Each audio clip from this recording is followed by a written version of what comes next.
Meditations for every day in the year by Bishop Richard Challoner. September 7th. On cleanness of heart. Consider first the words of the 6th Beatitude. Blessed are the clean of heart, for they shall see God. God is not to be seen by the eyes of the body, but only by the eyes of the heart, that is, by the interior eyes of the soul. Now, as the bodily eyes, in order to contemplate their proper objects, must be clean, for if any speck interpose itself and cover the sight, the object cannot be seen, so the interior eye of the soul, in order to see God, must be clean. The sight must not be covered with any speck of earthly dirt, that is, with any disorderly affection to anything in this world.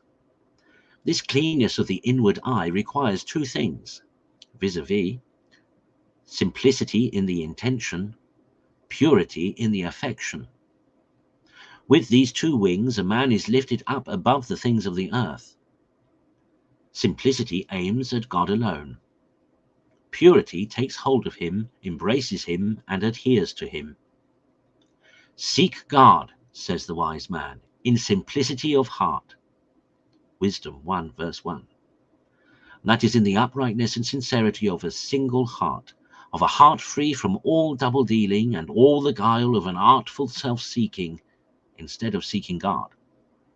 Let the eye of the intention be simple, that is single and sincere, and truly directed to God. And then the whole body of the actions shall be lightsome. Matthew 6:22. Let God be the great object of thy love, so as to admit of no affection that takes off thy heart from him, and thy heart will be truly pure and clean, and qualified to contemplate and embrace God. Consider secondly, the degrees by which we are to ascend to this perfect purity and cleanness of heart. The first and most necessary purgation is from all mortal sin, and from the affections to it. For the heart that voluntarily admits of the affection to mortal sin, whether it be the sin of impurity or any other vice, is absolutely unclean, and is possessed by an unclean spirit, and therefore can have no share in God. The second purgation goes further, and not only settles the soul in a fixed determination never to consent upon any account, not even in thought, to any one mortal sin, but also cleanses the heart from all wilful affections to venial sin, and fixes her in a resolution, never with a full deliberation to commit a known venial sin, much less to indulge any habit or custom of any such sin.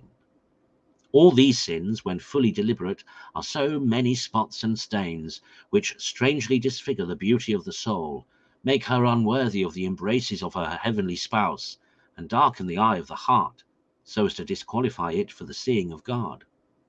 And therefore such spots and stains as these must be purged away, if we will be truly clean of heart. Consider thirdly, that in order to be perfectly clean of heart, the heart must also be purged from all affection to worldly honours, riches, and pleasures, from all disorderly love of the creature, to the prejudice of the love of the Creator, and from every affection that takes off any part of the heart from God, which indeed is always the case when we love any person or thing which we don't love for God's sake, or with a due subordination to the love of God. Whatsoever love cannot stand this test is more or less an unclean love. It divides the heart. It makes the heart unclean. It sullies its purity, and disqualifies it for the seeing of God.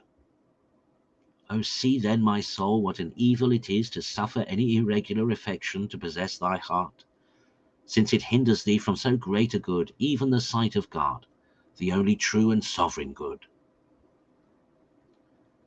Conclude to be ever jealous of the purity of thy heart. Labour daily to purge it more and more, not only from all wilful sin, but also from every earthly affection that can in any way sully it, or overcloud its inward sight, with the exaltations that are always arising from sensual and worldly love.